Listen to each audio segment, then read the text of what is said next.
అందరికీ నమస్కారం అండి. ఈరోజు భగవంతునికి పంచోపచార పూజ అంటే ఏమిటి, ఏమేమి సమర్పించాలి అనేది తెలుసుకుందాము. మనం షోడశోపచారాలతో మనం భగవంతుడిని ఆరాధించాలి.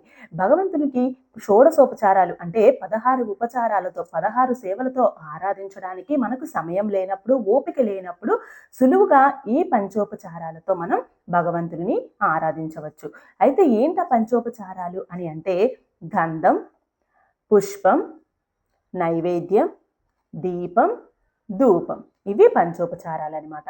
అయితే గంధం ముందుగా భగవంతునికి గంధంతో మనం బొట్టు పెట్టి గంధం సమర్పయామి అని చెప్పాలి.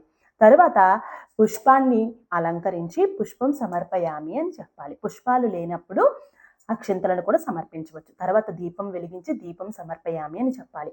అగరబత్తులు వెలిగించి ధూపం సమర్పయామి అని చెప్పాలి.